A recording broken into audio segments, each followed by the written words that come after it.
Merrin loved the sea. She loved the sound of the waves calling to her through her window.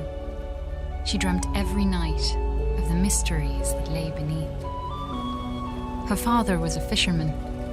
Each day he went out to sea, and each night Merrin waited at the rocky cliff edge, holding up a candle to guide him safely home. The two of them were poor. Their roof was leaky, and they sometimes went hungry. But as long as they had each other, Merrin knew they would be okay. At night, her father sang her songs about his great adventures. He sang of giant leviathan serpents, haunted caves, and a lost city of gold beneath the sea. Merrin knew the stories weren't real, but she loved to listen to them. She drifted off to sleep, imagining the wonders of the world below. And her life continued that way, simply and happily, until one night, her father didn't return. Merrin held up her candle at the cliff's edge all through the night, staring out at the empty sea. She shivered in the cold wind as she watched for him all the next day. Her eyes welled with tears as night fell again and there was still no sign of her father. At last, she collapsed into sleep. In her dreams, she saw him, trapped deep beneath the sea, calling to her for help. She awoke with a jolt. A desperate and dangerous plan was already forming in her head. She took scraps of metal and wood her father had caught in his nets and pieced them together. She hammered and bolted, she measured and sawed. And before the sun had set, she had built a tiny, rickety submarine. With trembling hands, she squeezed inside and dove down beneath the waves to search for her father.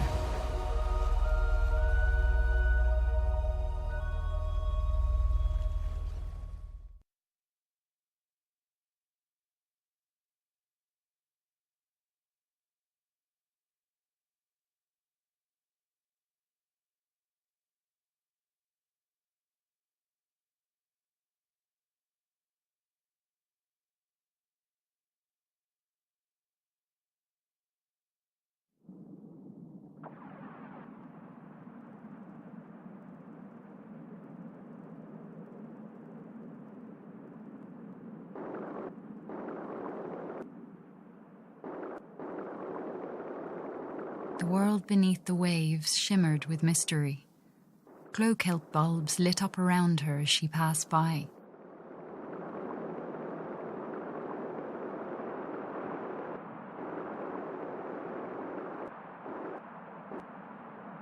Merrin spotted some odd-looking old coins. Maybe her father would know where they were from.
An eerie light flickered and danced on the sea floor like an underwater fire. Her father once told her about a mysterious, living energy called time. Could that have been a time wellspring?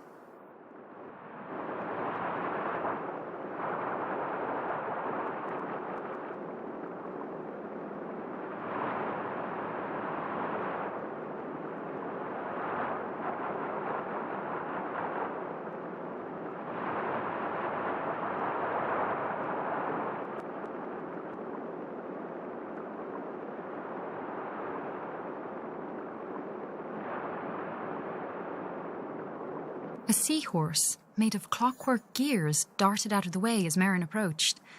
She wondered who could have built such a curious creature.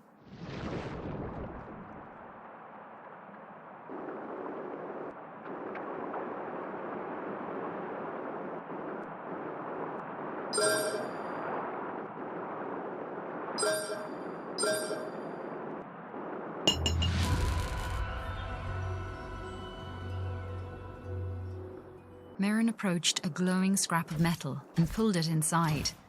It was claw-shaped and had a strong magnetic pull.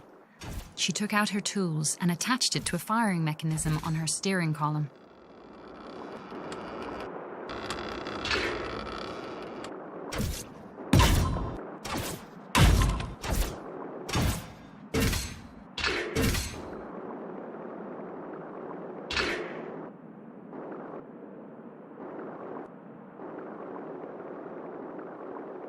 Merrin spotted shock nettles ahead of her. She had to be cautious, as the hostile creatures would attack her on sight.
A sleeping guardian blocked Merrin's path. She knew it all too well from her father's stories, and she knew it must never be woken.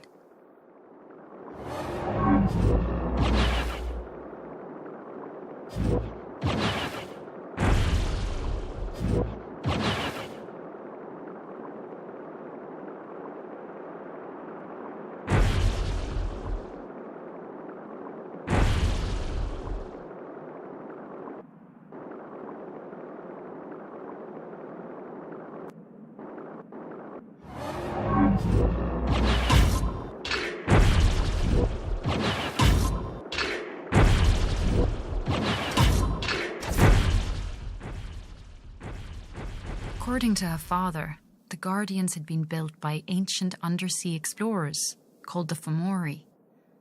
Merrin always thought the Fomori were a myth. Now she wondered if her father's other stories might be true.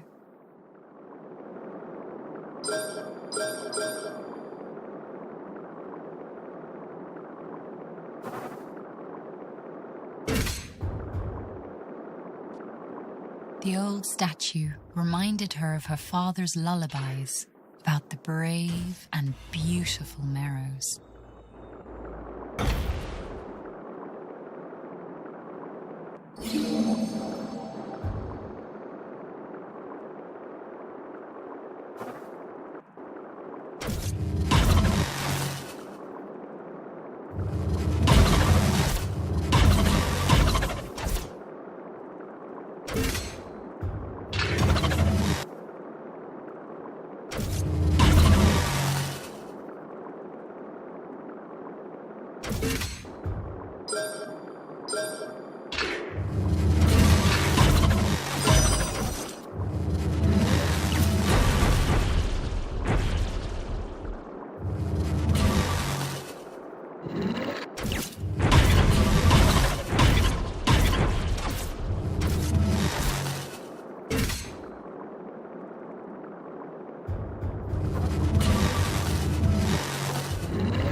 As Merrin explored, she sketched the terrain on a sheet of cartography paper. Her father had taught her that those who make maps are never lost.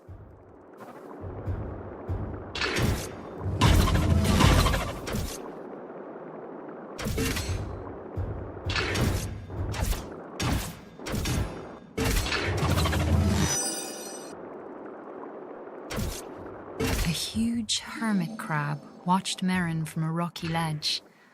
On his back, he carried a vast array of odd-looking treasures. The crab seemed to like shiny objects. Maybe he would be willing to make a trade.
Amidst the wreckage of an old Fomori vessel lay an undamaged propulsion device.